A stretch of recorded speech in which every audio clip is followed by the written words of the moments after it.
time for the mic drop. I'll end each show by going deep on one topic affecting our community and hope we can all learn a little more. Now, if you're ever out in these DC streets and you find yourself wanting to stir up a passionate discourse, go ahead and start a conversation about Marion Barry. Then step back, because it's about to go down. Nothing has the potential to rile up the people of this city more, either positively or negatively, than our mayor for life. And it happened again this week when the DC Council met to discuss Ward 8 Council Member Trayon White's bill to rename Good Hope Road Southeast after him. Now, this isn't a new idea. It's about 3 years in the making.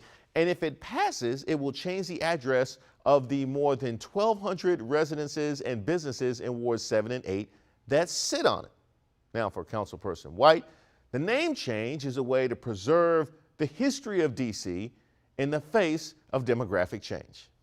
We here to say that during the era of significant gentrification in Washington, D.C., it's important that African-American children see, know, and feel the presence of the mayor for life, Marion Barry.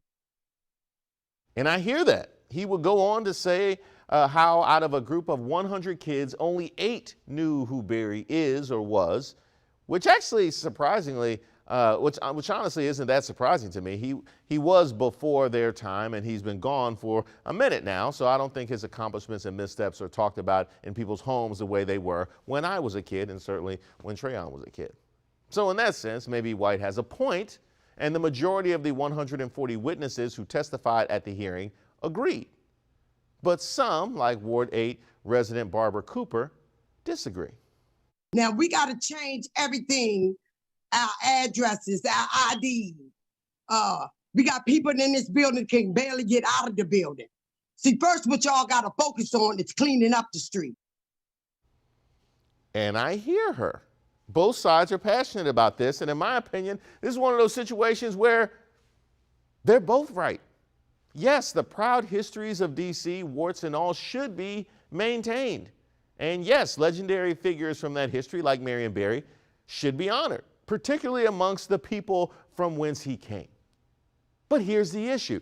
There's a cost attached to it. The $4,700 needed to change out the street signs. Now, to some of you, this may not seem like a lot of money, but if you were living in that area, starved of resources, and somebody tell you they were going to use a chunk of money to change a few street signs rather than putting it towards addressing a couple of the structural issues that you live with that are no fault of your own, you might be a little upset. You might be a little fed up with performative gestures and maybe looking for something a little more substantial and substantive than a street sign from the powers that be. And just at the base level, changing your address is a hassle. Just thought I would point that out. So like I said, both sides have a point here. But here's the thing about it.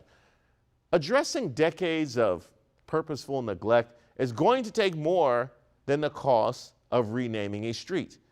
It's going to take marshaling resources distributed across the areas of need. And the only way this will start happening is when DC's power structure starts fully engaging with the communities east of the Anacostia. These things shouldn't be mutually exclusive. Maybe the noise generated by this street renaming can actually help start this process. By the way, giving yet another political win to Marion Barry.